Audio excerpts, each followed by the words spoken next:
Hello everyone. आज का जो अपना टॉपिक है वो है 11th क्लास का सेट्स। ठीक है, 11th मैथ जो अब एनसीईआरटी हो चुका है आपका सिलेबस आरबीएससी वालों के लिए। ठीक है, आरबीएससी और सीबीएसई दोनों क्या है इसमें इंक्लूड है, मतलब एक ही आपको सिलेबस पढ़ना है। अब कोई मैटर नहीं है कि हम सीबीएसई से हैं हम आरबीएससी से हैं, सेम सिलेबस है। ठीक है, एक एक क्वेश्चन एक एक एग्जाम्पल इवन सेम है, मतलब उसकी कॉपी है एक तरीके से। तो देखो आज अपना बात करने वाले हैं हम सेट्स। ठीक है, फर्स्ट वीडियो है ये, थोड़ा सा ध्यान से देखना। ठीक है, और ध्यान से तो देखना ही है, कुछ भी पढ़ाया जाए अपन सेट्स की बात करते हैं। ठीक है, सेट को अपन बोलते हैं समुच्चय। हिंदी मीडियम और इंग्लिश मीडियम वाले दोनों बच्चों के लिए ये वीडियो बनने वाला है, तो आपको कहीं भी लैंग्वेज प्रॉब्लम नहीं होगी।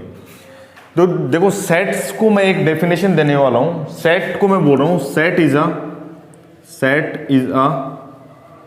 Well defined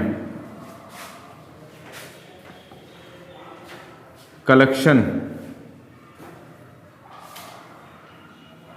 of element. भैया सेट्स को मैंने बोला है well defined collection of elements. ये वेल डिफाइंड कलेक्शन मतलब हिंदी मीडियम वाले समझ गए होंगे। समुच्चय क्या है, एक ऐसे एलिमेंट्स का कलेक्शन है जो क्या है वेल डिफाइंड है। ठीक है, मतलब सुपरिभाषित है। अब देखो वेल डिफाइंड अपन ने क्यों बोला है इसको, मैं वेल डिफाइंड को समझाना चाहता हूं कि जो ये वेल डिफाइंड है सुपरिभाषित है, इसका मतलब इसकी डेफिनेशन चेंज नहीं होनी चाहिए, इसलिए इसको वेल डिफाइंड बोला गया अपन ने। एलिमेंट्स जो उसके अंदर एलिमेंट्स मतलब एक तरीके से उसके तत्व हो गए, एक तरीके से कि उस सेट मैंने किस चीज का बना रहा हूं। जैसे मैं बोल रहा हूं आपका 11th क्लास का बुक सेट, तो उसके अंदर अपन बोलते हैं मैं शॉप पर जाके कि भैया 11th क्लास का बुक सेट दे दो साइंस का, तो आपको हिंदी इंग्लिश जो भी साइंस की जो जितनी भी बुक्स होती है वो दे देता है। तो मतलब क्या है, सेट्स वो क्या है, सेट है। सेट के अंदर एलिमेंट्स कौन कौन से, अब हिंदी की बुक इंग्लिश की बुक, तो ये सब एलिमेंट हो जाएंगे, फिजिक्स केमिस्ट्री मैथ जो भी। अच्छा मुझे एक बात बताओ कि अगर मैंने शॉप पर जाकर ये बोला कि भैया मुझे 11th क्लास का बुक सेट दे दो, तो क्या वो दे देगा क्या शॉपकीपर? नहीं देगा आपको। क्यों नहीं देगा?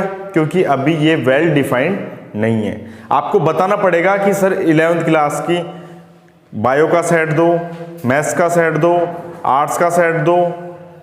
ठीक है, जब तक क्लियर नहीं है तो वो सेट नहीं है। तो सेट की डेफिनेशन क्या है, वेल डिफाइंड होना चाहिए, क्लियर होना चाहिए। आप बोलोगे शॉप पर जाके कि हमारे को 11th साइंस मैथ का सेट दो, तो वो आपको दे देगा क्योंकि क्लियर है वो। ठीक है, तो वेल डिफाइंड को अपन एक नाम और देने हैं। वेल डिफाइंड का मतलब क्या है कि जो कंडीशन है वो should not vary to person. जो कंडीशन है आपकी सेट की कंडीशन है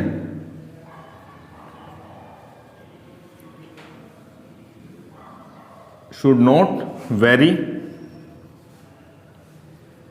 पर्सन टू पर्सन। जैसे कि जो आपकी सेट की जो कंडीशन है वो एक पर्सन से दूसरे पर्सन तक चेंज नहीं होनी चाहिए, तभी वो सेट कहलाएगा। जैसे अगर मैं गया किसी शॉप पर और मैंने बोला कि भैया 11th साइंस मैथ का सेट दे दो, तो वो मुझे भी वही बुक्स देगा। और कोई दूसरा बच्चा जाएगा वो बोलेगा उसी शॉप पर या कहीं भी जाएगा, वो बोलेगा 11th साइंस मैथ का सेट दे दो, तो वो वही बुक्स देगा आपको, कोई डिफरेंट नहीं देगा। तो आपका जो सेट है वो क्या है, फिक्स है एक तरीके से। ठीक है, ये एक पर्सन से दूसरे पर्सन पे चेंज नहीं हो रहा। अरे भाई आपकी क्लास में जितने भी बच्चे होते हैं वो जाके शॉप पर यही बोलते हैं कि 11th साइंस मैथ का सेट दे दो। क्या किसी भी एक बच्चे को अलग बुक दे देता है कि निकाल के शॉपकीपर? नहीं देता। तो मतलब सबके लिए 11th साइंस मैथ का सेट फिक्स है, तभी उसको आप बोलते हो सेट। अगर सेट नहीं होता तो आप बुक सेट भी नहीं उसको कंसिडर करते। कि condition should not person to person, मतलब जो कंडीशन है सेट्स की वो एक पर्सन से दूसरे पर्सन पर जाने पर वेरी नहीं करनी चाहिए। ठीक है, वेरी VERY आ जाएगा, नहीं वेरी सही है। ठीक है, वेरी नहीं करना चाहिए। क्लियर है? तो देखो भाई इसके लिए एक बहुत अच्छा एग्जांपल लेते हैं अपन। सेट क्या है, कलेक्शन है किसका, एलिमेंट्स का। एलिमेंट्स कुछ भी हो सकता है, कुत्ता घोड़ा बकरी ऊंट, कुछ किसी का भी कलेक्शन हो सकता है। स्कूलों का कलेक्शन, भाजपा के कैंडिडेट्स का कलेक्शन, कुछ भी हो सकता है, पहाड़, नदियाँ, झरने, एलिमेंट्स, कुछ भी हो सकता है। क्लियर है? तो देखो मैंने एक एग्जांपल लिया,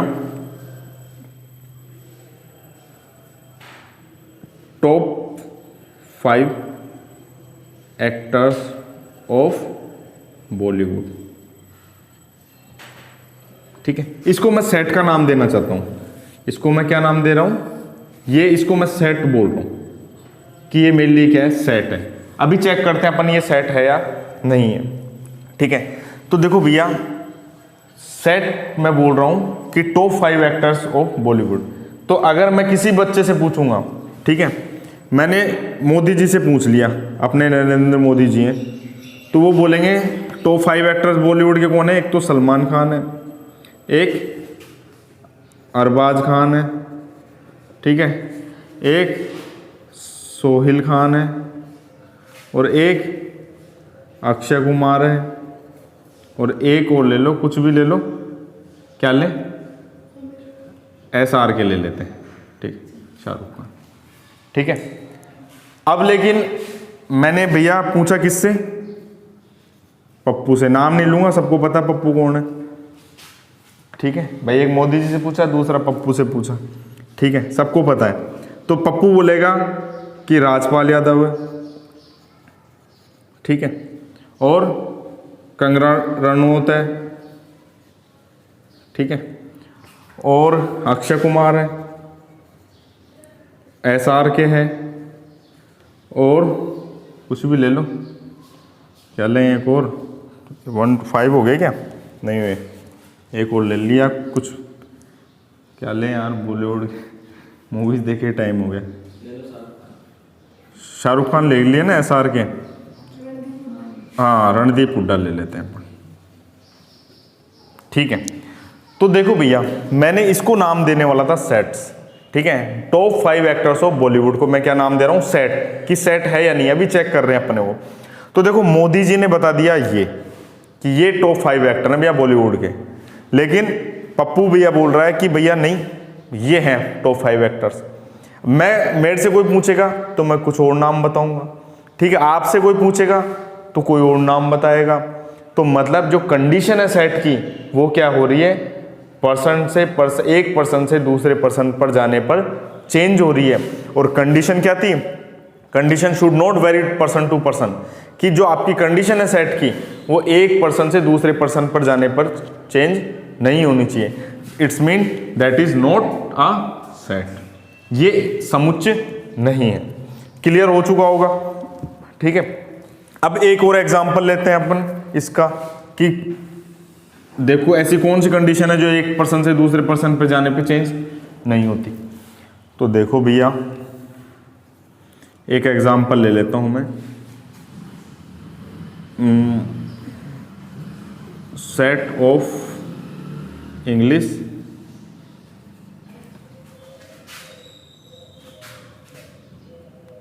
alphabet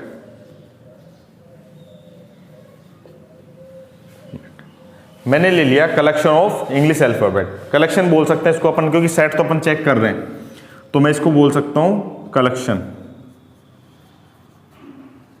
collection of English alphabet.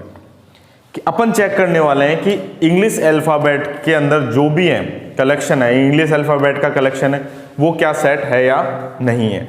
तो देखो भैया, मैंने मोदी जी से पूछा वापस कि मोदी जी मुझे बताओ इंग्लिश अल्फाबेट का कलेक्शन बताओ, तो वो बोलेंगे ABCDEFGHIJ और ऐसे Z तक।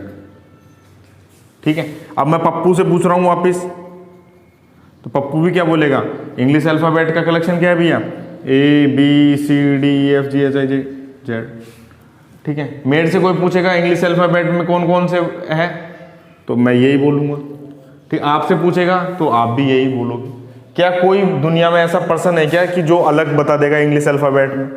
नहीं है। इट्स मीन ये क्या आपका सेट है। ये क्लियर हो चुका। तो अपने को भी ऐसे ही चेक करना है, जितने भी क्वेश्चंस आएंगे उनको आपको चेक करना है कि क्या जो मैं सोच रहा हूं क्या दूसरा पर्सन भी वही सोचेगा। और वैसे तो क्लियर होता है ये, ठीक है, फिक्स होती है। सेट का मतलब क्या है? एलिमेंट्स फिक्स होने चाहिए, उसके कलेक्शन जो एलिमेंट्स है, कलेक्शन का एलिमेंट्स है, एलिमेंट्स का कलेक्शन है, वो क्या होना चाहिए, फिक्स होना चाहिए, चेंज नहीं होना चाहिए। जैसे अब इंग्लिश अल्फ़ाबेट में ए से लेके जेड तक आएंगे ही आएंगे, ठीक है। एक और एग्जांपल ले लेते हैं अपन, collection of vowels of English alphabet, ठीक है। Collection of vowels of English alphabet. देखो हिंदी मीडियम वाले बच्चे इसमें कोई दिक्कत ही नहीं है। कलेक्शन मतलब संग्रहण होता है किसका, अपन ले रहे हैं स्वरों का, अंग्रेजी वर्णमाला के स्वरों का संग्रहण, इसको क्या बोलेंगे अपन, अंग्रेजी वर्णमाला के स्वरों का संग्रहण, ठीक है। इसको अपन शायद बोलने जा रहे हैं, आप पहले चेक करेंगे है या नहीं है, फिर आपसे मैं पूछूंगा। तो अंग्रेजी वर्णमाला के स्वर कौन कौन से हैं, आप बोलोगे भैया ए, ई, आई, ओ, यू। मोदी जी क्या बताएंगे, यही बताएंगे। पप्पू क्या बताएगा, यही बताएगा। पिंकी भी क्या बताएगी, यही बताएगी। कभी चेंज होंगे क्या, नहीं होंगे। इसका मतलब क्या है, ये भी आपका सेट है, ठीक है, ये भी क्या आपका सेट है। क्लियर है, तो अपने को इस तरह से चेक करना है। चलो सेट्स की बात हो गई है अपने, फिर देखो भैया, अब देखो सेट्स को लिखते कैसे हैं, ठीक है। सेट्स को लिखेंगे कैसे, ठीक है। तो अपना जो टॉपिक अब formation of sets,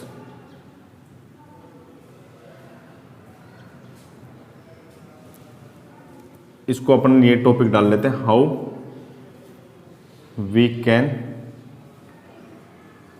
right sets, कि भाई हम कैसे लिख सकते हैं सेट्स को, कैसे लिख सकते हैं, ठीक है। तो देखो सेट्स को लिखने के दो तरीके होते हैं, ठीक है। एक होता है रोस्टर फॉर्म,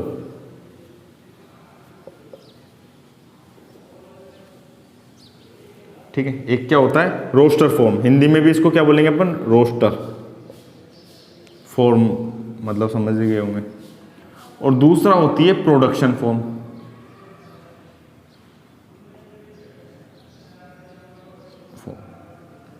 ठीक है। ये रोस्टर फॉर्म को अपन टेबुलर फॉर्म भी बोलते हैं, क्या बोलते हैं, tabular form.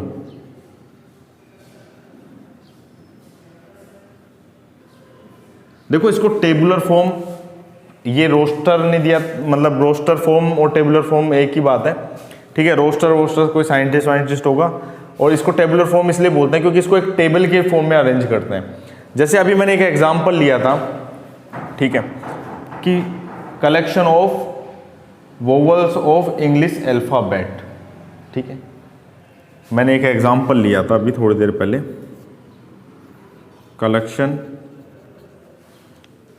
Of vowels of English alphabet.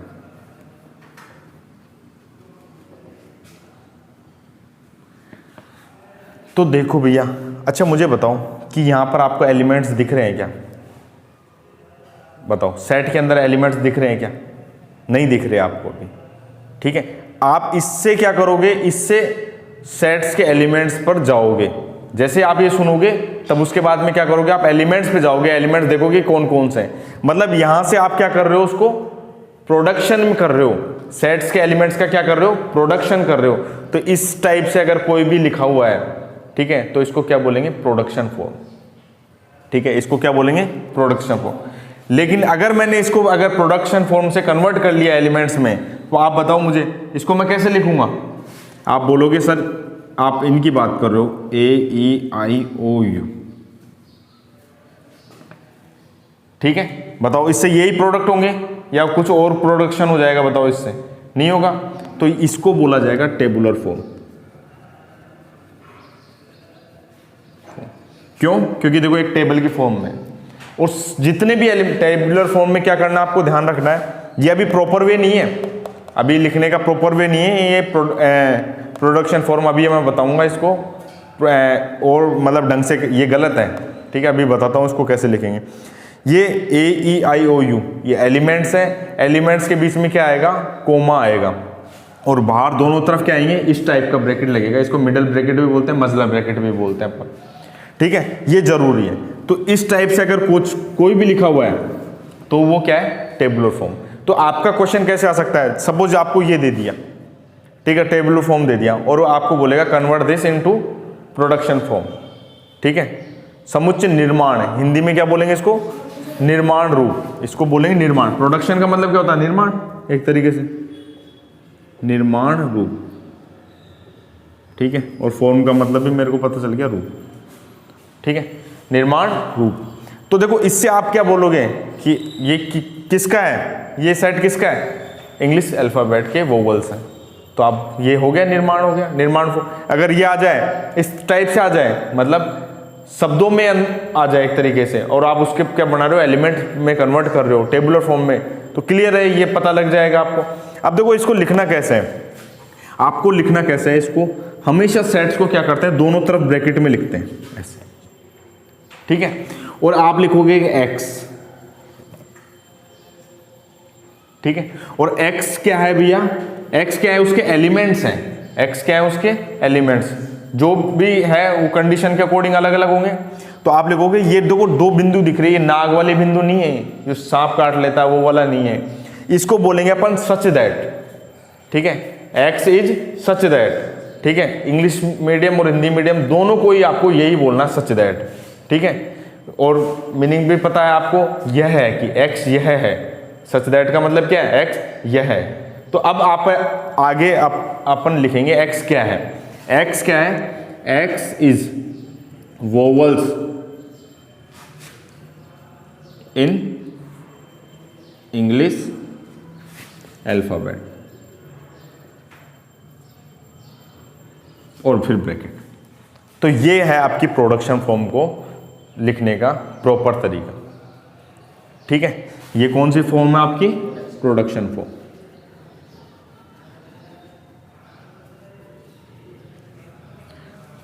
ठीक है भाई, तो इस तरह से आपको दिख जाए तो ये क्या है, प्रोडक्शन फॉर्म, क्योंकि यहां से आप क्या करोगे, टेबुलर फॉर्म में प्रोडक्शन करोगे उसका, ठीक है। लिखने का तरीका वही है, दोनों तरफ ब्रैकेट आना चाहिए, एक्स कुछ भी ले लेंगे, एक्स क्या उसके उस सेट के एलिमेंट्स हैं, ठीक है, और कितने हैं उसका कोई मतलब नहीं है अपने को। एक्स इज सच दैट, फिर क्या है, x is vowels in English alphabet. अभी थोड़ी देर पहले मैंने लिए थे इंग्लिश अल्फाबेट्स लिए थे ओनली, तो एक्स इज इंग्लिश अल्फाबेट, ठीक है। कितने हैं क्या है वो नहीं करना अपने को।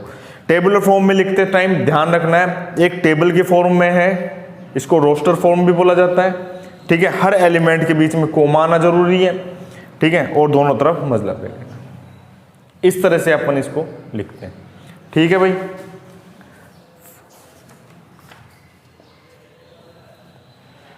चलो आ जाए आप,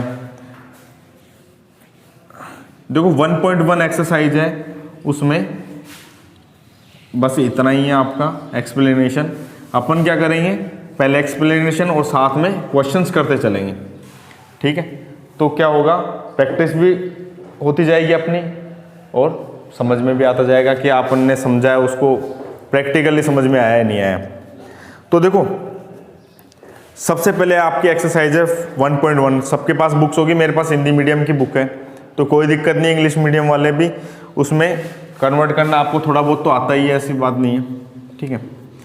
आप मुझे बताओ कि आपसे फर्स्ट क्वेश्चन पूछ रहा है आपसे कि क्या ये जो भी गिवन है नीचे फॉलोइंग स्टेटमेंट्स है आर सेट्स और नोट्स, कि जो भी नीचे है वो सेट है या नहीं है। तो देखो फर्स्ट क्वेश्चन है, उसका फर्स्ट पार्ट दिया हुआ है आपका, जे अक्षर से प्रारंभ होने वाले वर्ष के सभी महीनों का संग्रहण, ठीक है। तो देखो वो बोल रहा है जे अक्षर से प्रारंभ होने वाले वर्ष के सभी महीनों का संग्रह। ठीक है, मतलब collection of alphabet J starting month from any year, मतलब ईयर तो आपका एक ही होना है, कोई सा भी। ठीक है, तो जे अक्षर से आपके बताओ कितने मंथ स्टार्ट होंगे। मेरे से कोई पूछेगा तो मैं बोलूँगा सर जनवरी होता है स्टार्ट। ठीक है, फिर फरवरी नहीं होता, मार्च नहीं होता, अप्रैल नहीं होता, मई नहीं होता, जून नहीं होता। जून होता ही नहीं होता, जून में जे आता है, फिर जुलाई, फिर अगस्त, सितंबर, अक्टूबर, नवंबर, दिसंबर। ठीक है, इट्स मीन ओनली ये 3 महीने हैं वो जे से स्टार्ट होंगे। अब आप किसी से भी पूछोगे कि भाई जे अक्षर से प्रारंभ होने वाले महीनों का संग्रहण बताओ, तो वो 3 ही बताएगा ये, इसके अलावा और कोई नहीं बताएगा। ठीक है, तो इसका मतलब ये क्या है, सेट है। क्लियर है, ये सेट है। ठीक है, फिर देखो भारत के 10 सबसे अधिक प्रभावशाली लेखकों का संग्रहण। ठीक है, जो ये आपके टॉप 10 इफेक्टिव राइटर्स हैं उनका कलेक्शन की बात कर रहा है। तो देखो भैया, कुछ बच्चे तो मेरे को ही सबसे बड़ा राइटर मानते हैं दुनिया का, तो एक मैं आ जाऊंगा। ठीक है ऐसा नहीं है, मतलब पर्सन से पर्सन जाने पर लेखकों का संग्रहण क्या होगा, चेंज होगा। कोई मुझे मानता है, कोई किसी को मानता है, कोई किसी को मानता है, कोई किसी को मानता है। ठीक है, तो मतलब सेट नहीं है। क्लियर है भाई, इस तरह से आपको चेक करने हैं। ठीक है, इस तरह से आपको कलेक्शन चेक करना है। ठीक है, एक इसमें सबसे जो बढ़िया लगा है, जिसमें आपको जैसे अभी ये 3rd आएगा, विश्व के सभी सर्वश्रेष्ठ 11 बल्लेबाजों का संग्रहण। अब आप कोई बच्चे बोलेगा कि MS धोनी भैया अब रिटायर हो गया, अब नहीं है। ठीक है, अब विराट कोहली चल रहा है। ठीक है, तो सबका कलेक्शन अलग अलग देंगे, एक पर्सन से दूसरे पर्सन पे जाएंगे, डेफिनेशन चेंज होगी, तो सेट नहीं है। आपको खुद को दिमाग लगाना है। ठीक है, सोचना है, समझना है, फिर बाद में आपको जाना उसके रिजल्ट पे। देखो एक इसमें था,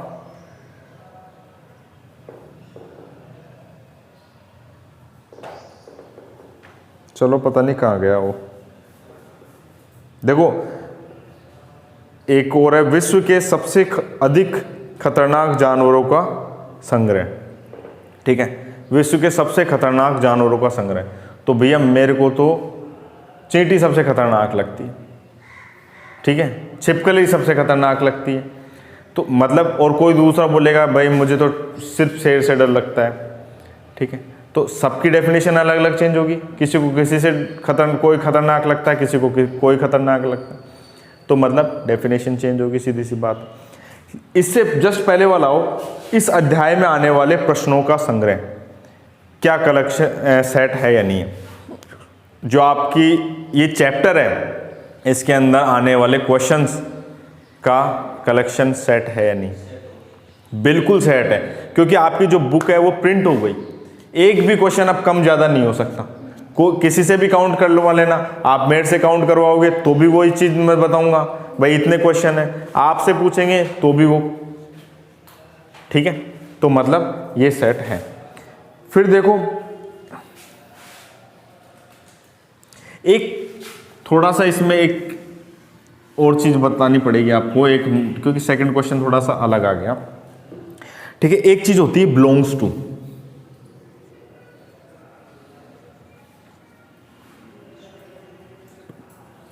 ठीक है, एक वर्ड होता है बिलोंग्स टू। ठीक है, उसके बारे में अपन बात करेंगे क्योंकि सेकंड क्वेश्चन उसी पे डिपेंडेंट है। हिंदी मीडियम वालों को भी बिलोंग्स टू ही, और इंग्लिश मीडियम वालों को तो बिलोंग्स टू करना है। ठीक है, आपको कभी भी ऐसे नहीं करना है, इसको बिलोंग्स टू ही पढ़ना है। अभी मैं बता देता हूँ, और इसका साइन होता है ये। ठीक है, एक आपको ऐसा सी बनाना है उल्टा, और उसको बीच में से एक, तो ये है बिलोंग्स टू का साइन। इसको रिप्रेजेंट कैसे करेंगे, ये तो कहीं भी आपको दिख जाए तो इसको कैसे पढ़ोगे आप, बिलोंग्स टू। देखो इसको अपन समझते हैं एक चीज कि आपसे मैं पूछूं कि आप कहाँ से बिलोंग कर रहे हो, तो आप बोलोगे सर मैं गांव से बिलोंग कर रहा हूँ, बस हो गया, टॉपिक खत्म। इतना ही इसका रिजल्ट है।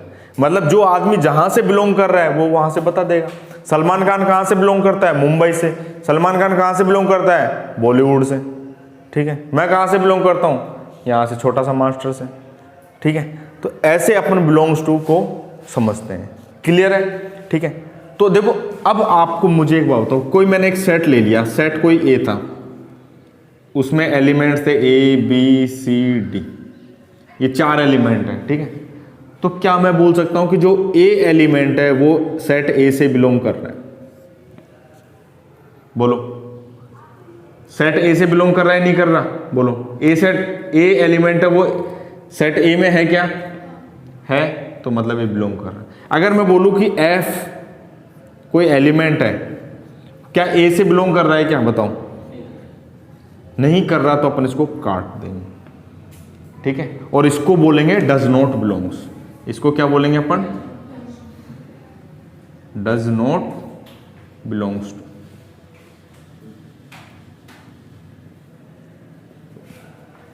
ठीक है, क्लियर है? तो मतलब आपको क्या करना है, पहले तो सेट देखना है, सेट के अंदर कौन कौन से एलिमेंट हैं।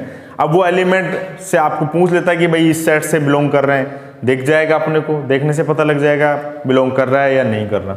ठीक है, बिलोंग कर रहा है तो अपन लिख देंगे बिलोंग्स टू, और नहीं कर रहा तो डज नॉट बिलोंग्स टू। तो अभी जैसे आपका क्वेश्चन है, ठीक है, उसके अंदर क्या दिया हुआ है कि एक सेट है, ये क्वेश्चन नंबर 2 के अंदर दिया हुआ कोई सेट दे दिया आपको ए, और ए के अंदर कौन कौन है भैया? 1 है, 2 है, 3 है, 4 है और 5 है और 6 भी है। देखो सेट को डिफाइन फॉर्म मतलब लिखने के 2 ही तरीके हैं, ध्यान रखना, एक प्रोडक्शन फॉर्म होता है और एक टेबुलर फॉर्म या रोस्टर फॉर्म। ठीक है, तो हमेशा आपको दिख जाएगा कि ये सेट है, बड़े ब्रैकेट के अंदर अगर एलिमेंट्स के बीच में कोमा लगा हुआ है। एक चीज और ध्यान रखना, कभी भी कोई भी एलिमेंट रिपीट नहीं होता है। ठीक है, जैसे 1 एक बार आएगा, 2 एक बार आएगा, 3 एक बार आएगा, कभी भी अगर सेट में अगर एलिमेंट्स रिपीट है तो मतलब वो गलत लिखा हुआ। ठीक है, अरे भाई अपन बोलते हैं 11th क्लास का बुक सेट, क्या आपको हिंदी की 2 बुक दे देगा क्या? वो नहीं देगा ना। अगर दे दिया तो वो सेट है ही नहीं, आप बोलोगे सर ये तो हमारे सेट में है ही नहीं, सीधी सी बात। ठीक है, तो देखो भैया आपको ये बोल रहा है कि 5 है फर्स्ट वाला और ब्लैंक दिया हुआ है। ठीक है, और ए। अब आप बताओ मुझे, आपको फिल करना है कि बिलोंग्स टू और कौन सा ऑप्शन आएगा, और डज नॉट बिलोंग्स टू। तो आप बताओ 5 ए से बिलोंग कर रहा है क्या? तो कर रहा है, तो आप बोलोगे सर बिलोंग्स टू। ठीक है, फिर देखो 10 कर लेना, और बाकी बताओ बिलोंग कर रहा है क्या? नहीं कर रहा, तो डज नॉट बिलोंग्स। और इसको रीड कैसे करना है? 5 बिलोंग्स टू ए। ऐसे नहीं कि कोई बच्चा ऐसे बोल दो कि सर ये उल्टा ई अब ए। ठीक है, क्योंकि मैथमेटिक्स में जितने भी होते हैं उनका सबका मीनिंग होता है। ठीक है, ये इसको बोलोगे आप 10 does not belongs to A. Hindi medium वालों को भी यही बोलना है और इंग्लिश मीडियम वालों को, इसमें कोई बड़ी मुसीबत नहीं आएगी आपको। ठीक है, चलो फिर देखो क्वेश्चन नंबर 3 आ जाए अपने। बाकी के क्वेश्चंस करने हैं आपको। ठीक है, जो नहीं हो रहा मेरे से पूछना है, क्योंकि सारे मैं करवा दूंगा तो फिर आपका दिमाग का तो पता ही नहीं चलेगा मेरे को कि काम कर रहा है नहीं कर रहा। ठीक है, तो चलो देखो हर किसी के अपन एक बात करेंगे। देखो आगे वो दिया हुआ है कि समुच्चय को रोस्टर फॉर्म में लिखना है।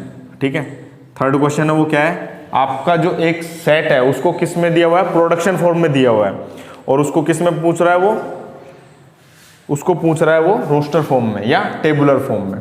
तो देखो सबसे पहले एक एग्जांपल ए इक्वल टू, देखो लिख कैसे रहा है? देखो x is such that x एक पूर्णांक है। ठीक है, नंबर सिस्टम की मैंने बात कर दी थी, ये ध्यान रखना। मेरे वीडियो देखे होंगे आप लोगों ने, पूरा एक पूरा नंबर सिस्टम मैंने पढ़ा दिया उसमें। ठीक है, तो आप उससे पढ़ लेना ताकि अपन एक्सरसाइज पे बात करें। केशव ग्रुप ऑफ एजुकेशन जो ऐप है उसमें नंबर सिस्टम, जैसे पूर्णांक क्या होते हैं, इसको इंग्लिश में बोलते हैं अपन इंटीजर्स। ठीक है, रेशनल नंबर, इरेशनल नंबर, परिमेय, अपरिमेय, नेचुरल नंबर, होल नंबर, सबकी मैंने बात कर ली है। ठीक है, हुआ तो मैं बता दूंगा, लेकिन आप पढ़ लेना, एक बार समझ में आ जाएगा।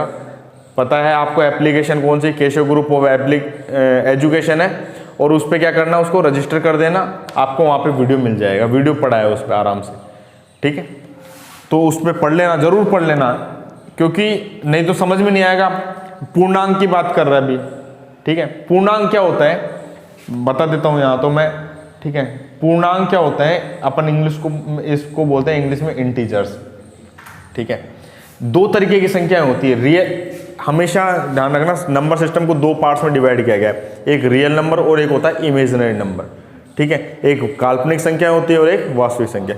अपन यहाँ पर जितने भी बात करेंगे, ठीक है, वो किसकी बात करेंगे, रियल नंबर्स की, क्योंकि काल्पनिक नंबर्स को तो अपन सेट में कन्वर्ट कर ही नहीं सकते, बोलो, क्योंकि अपन को एलिमेंट तो फिक्स होने चाहिए ना, तो इसलिए इमेजिनरी नंबर्स हैं वो इसका पार्ट है नहीं। अब यहाँ पे रियल नंबर्स की बात करेंगे अपन, और रियल नंबर्स को भी अपन दो पार्ट में डिवाइड करते हैं, एक तो दशमलव वाली संख्या है और एक अदशमलव वाली संख्या है, जो एक दशमलव में डेसिमल्स में जाएगी और एक नॉन डेसिमल, ठीक है, जो दशमलव के बाद में खत्म नहीं।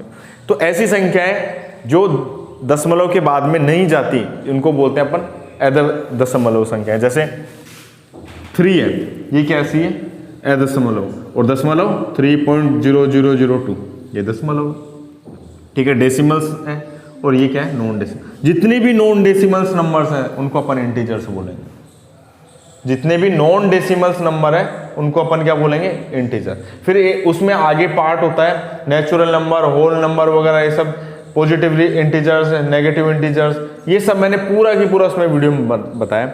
अब आपको इतना ध्यान रखना, पूर्णांक संख्याएं कौन सी होती हैं, पूरा की पूरा अंक भैया, इंटीजर्स, ठीक है, मतलब दशमलव के बाद में नहीं जाती।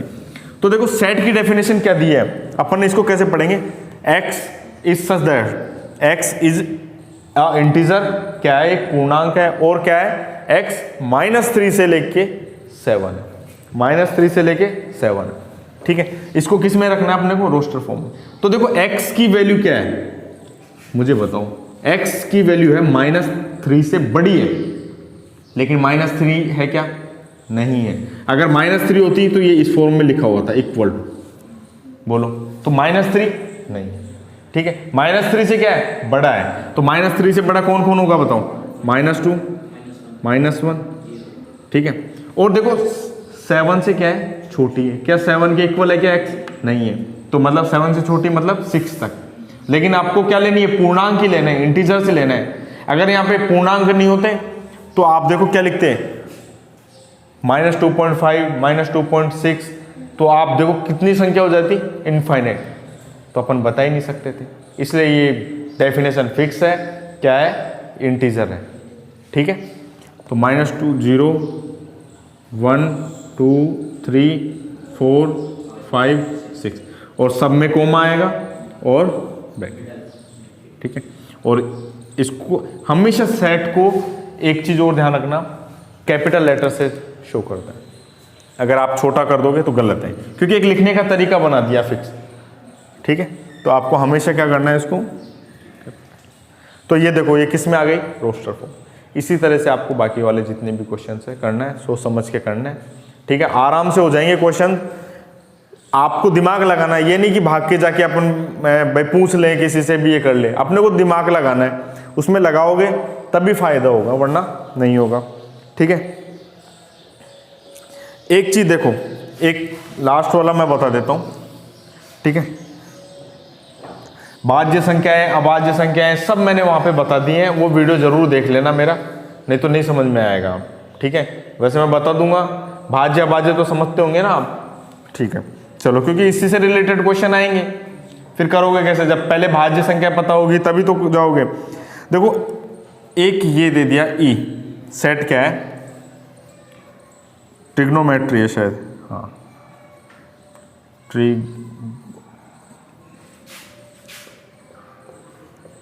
ट्रिग्नोमेट्री है, ठीक है, नोमेट्री, ट्रिग्नोमेट्री, ठीक है। इसके अंदर ये क्या है, देखो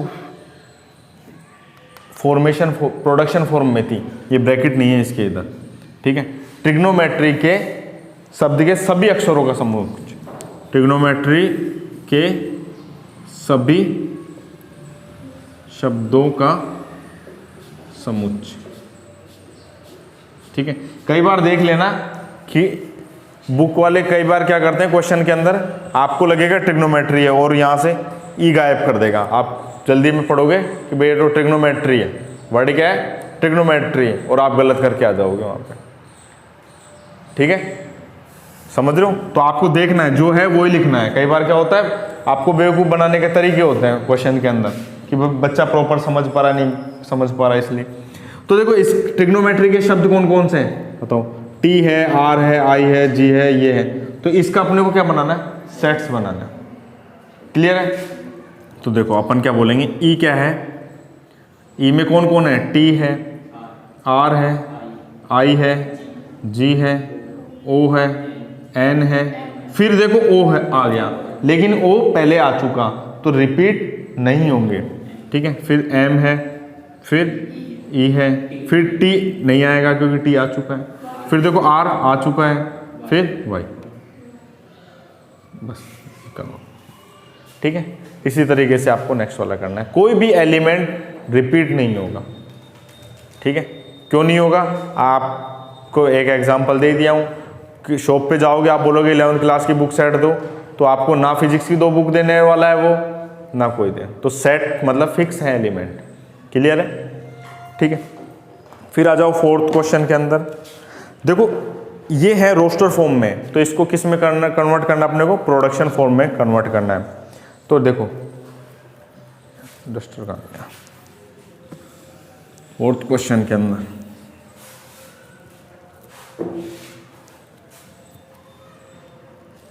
क्वेश्चन नंबर 4th।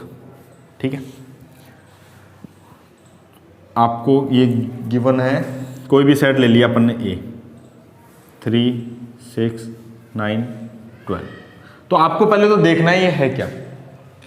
आप यहाँ देखोगे कि 3 था, फिर 3 का डबल हो गया, फिर ये हो गया, फिर ये हो गया, मतलब देख रहे हो 3 एकम 3, 3 दूना 6, मतलब 3 का मल्टीपल है।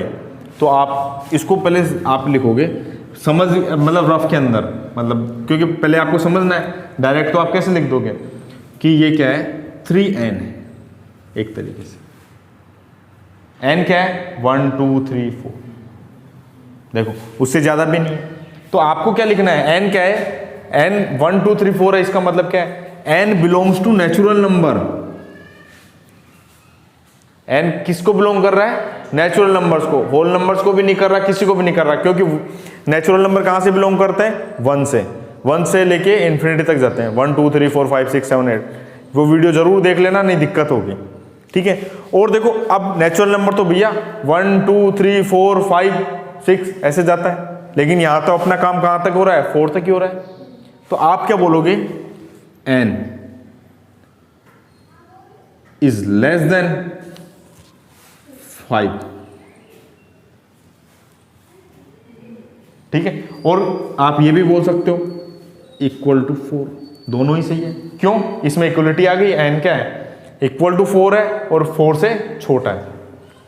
और आप या बोल सकते हो n इज लेस देन 5, या फिर आपको नहीं पता कि भाई ये क्या है क्या नहीं है, तो आप बोलोगे n क्या है, एक इंटीजर है, n क्या है, इंटीजर है, और वो कहां से कहां बिलोंग कर रहा है, 1 से तो क्या है, बड़ा है, और 3 से 4 आ रहा है ना, 4 से छोटा है, और इक्वल भी, ऐसे भी बोल सकते हो आप। लेकिन x को आपको डिफाइन करना पड़ेगा। ठीक है, ये n को, सॉरी यहाँ पे अपन क्या ले रहे हैं, n। तो देखो ये लिख दो, ये लिख दो, बात एक ही। क्लियर है, उसमें क्या है, पूरा क्लियर हो रहा है n कहाँ से कहाँ बिलोंग कर रहा है। तो ठीक है, तो अब आप इसको किस में लिखोगे, प्रोडक्शन फॉर्म में। x लिया आपने, x इज सच दैट, ठीक है, x क्या है आपका, ये x बिलोंग्स टू, x क्या है आपका 3n, और n क्या है, n belongs to natural number, और कहाँ से कहाँ बिलोंग कर रहा है वो, 1 से बड़ा है, ये लिख दो। देखो ये हो गया प्रोडक्शन। ठीक है, x क्या है, x is such that 3n, n क्या है, n बिलोंग्स टू n है, हाँ ठीक है, और ये कहाँ से कहाँ है, तो ये क्या हो गया प्रोडक्शन। इस तरीके से आपको क्वेश्चंस को करना है। अब देखो आप कभी भी आगे नहीं जा सकते इससे, 12 से आगे चल जाओगे क्या बताओ, नहीं जा सकते आप, कभी भी नहीं जा सकते। आप इससे रोस्टर फॉर्म में कन्वर्ट करोगे तो सिर्फ यही आएगा, इसलिए ये भी बताना जरूरी पड़ता है कि ये क्या है क्या नहीं, ठीक है। तो आपको इसमें देखना है, नंबर सिस्टम का वीडियो जरूर देख लेना, शायद सेकंड या थर्ड वीडियो है, ठीक है। फिर देखो रोस्टर फॉर्म में कन्वर्ट करना है, 5th भी सेम ही क्वेश्चन है, ठीक है। 6 भी सेम ही है भैया, उसको क्या करना है अपने को मैच करना है कि कौन सा फॉर्म रोस्टर फॉर्म का और प्रोडक्शन फॉर्म को दोनों को मैच करना है। वैसे मैंने ये वीडियो डाल दिया 1.1 के सारे क्वेश्चंस का डाल दिया है केशव ग्रुप ऑफ एजुकेशन पे, उस पर देख लेना पहले, लेकिन एक बार खुद का दिमाग लगाना। अब आपको क्या करना है 6 क्वेश्चन में मैच करना है, एक तरफ रोस्टर फॉर्म गिवन है और एक तरफ प्रोडक्शन फॉर्म, कि किसका कौन सा है भाई, कौन सा प्रोडक्शन से कौन से रोस्टर फॉर्म कन्वर्ट करनी है, रोस्टर फॉर्म से प्रोडक्शन, तो मैच करना। आप देखोगे अपने आप, खुद का दिमाग लगाना है और क्वेश्चन को सोल्व करना है, ठीक है भाई। चलो देखना भाई कंटिन्यू वीडियोस को, इसको बंद कर दो।